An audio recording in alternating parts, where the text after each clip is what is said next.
Aujourd'hui, nous allons procéder à la taille des rosiers en altitude et nous sommes fin mars. C'est bien d'attendre à une altitude de 1000 mètres parce qu'en taillant trop tôt, le froid peut revenir et geler les bois qu'il reste après la taille. Avant de tailler, c'est important de se munir de matériel, de sécateurs et de seaux pour mettre les déchets de taille. Aujourd'hui, nous allons tailler des rosiers thé, type grande fleur, et je vous ai préparé quelques plantes à cet effet.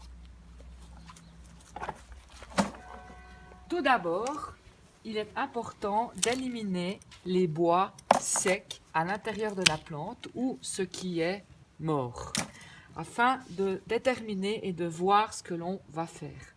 Là, on peut voir les traces de taille des années précédentes.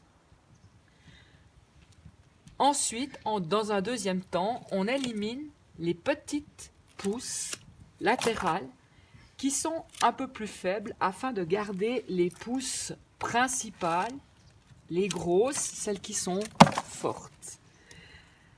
Dans un troisième temps, regardez, déterminez où sont les yeux aussi. 1, 2, 3. Les yeux sont les boursouflures qui se trouvent sur le bois.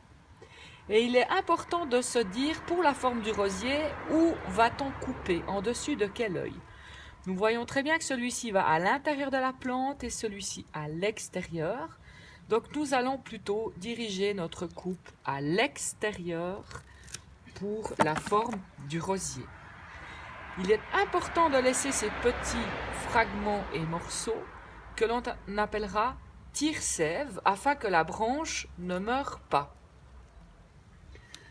On continue de tailler ces petits tire-sève et de donner la forme ainsi au rosier. Là, je taille à 2-3 yeux. C'est largement suffisant.